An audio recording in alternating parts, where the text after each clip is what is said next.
ఏపీలో పింఛన్ పంపిణీ గందరగోళంగా మారింది. వృద్ధులు, దివ్యాంగులు బ్యాంకుల చుట్టూ తిరుగుతున్నారు. బయట వేసవి తాపానికి అల్లాడిపోతున్నారు. గంటల తరబడి క్యూ లైన్లో వేచి చూసినా ఫలితం లేకుండా పోయింది. గతంలో ఇంటి వద్ద పింఛన్లు ఇచ్చినప్పుడే బాగుందంటున్నారు లబ్ధిదారులు. ఏపీలో పింఛన్ల పంపిణీ విషయంలో వృద్ధులు అవస్థలు పడ్డారు. 1వ తారీఖునే ఇంటి దగ్గరే పింఛన్ అందుకునే వృద్ధులు నగదు చేతికి అందక ఇబ్బందులు పడుతున్నారు. గత నెల సచివాలయ సిబ్బంది పింఛన్ అందించగా ఈసారి చాలా మందికి బ్యాంకు ఖాతాల్లో నగదు జమ చేశారు. రాష్ట్ర వ్యాప్తంగా పెన్షనర్లు డబ్బుల కోసం బ్యాంకుల చుట్టూ తిరుగుతున్నారు. బ్యాంకులో కొద్ది మందికి ఇంకా డబ్బులు జమ కాలేదు. దీంతో నిరాశగా వెనుతిరుగుతున్నారు. బ్యాంకు ఖాతాల్లో పెన్షన్లు జమ చేయడంతో వృద్ధులు, వికలాంగులకు ఇబ్బందులు తప్పటం లేదు. గత కొన్నేళ్లుగా బ్యాంకు ఖాతాలు వాడని వారు తీవ్ర అవస్థలు పడ్డారు. దీంతో తమ అకౌంట్లు యాక్టివేట్ చేయించుకునేందుకు లబ్ధిదారులు బ్యాంకులకు క్యూ కట్టారు.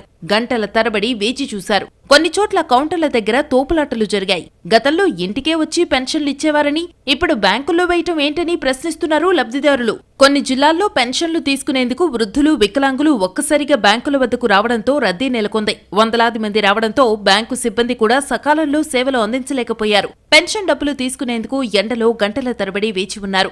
ఎండ వేడికి తాళలేక నీరసించిపోయారు. కొందరికి అకౌంట్లు పనిచేయకపోవడం, మరికొందరికి డబ్బులు పడకపోవడంతో నిరాశతో వెనుతిరుగుతున్నారు. కడప జిల్లా లక్కిరెడ్డిపల్లి మండలంలో పెన్షన్ కోసం వచ్చి ఓ వృద్ధుడు బ్యాంకు దగ్గర కుప్పకూలిపోయాడు.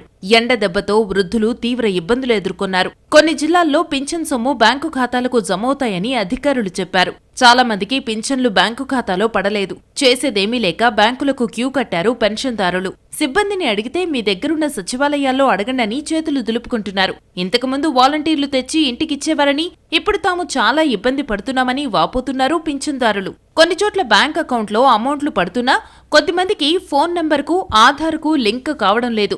అలాంటి వారికి డబ్బులు తీసుకునే అవకాశం లేకుండా పోతోంది. వృద్ధులకు, యువకులు అప్లికేషన్లు నింపి సాయం చేశారు. కొంతమందికి బయోమెట్రిక్ పనిచేయటం లేదు.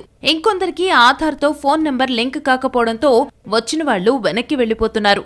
ఇంకొందరి బ్యాంక్ అకౌంట్లు రన్నింగ్లో లేకపోవడంతో ఇబ్బందులు పడుతున్నారు.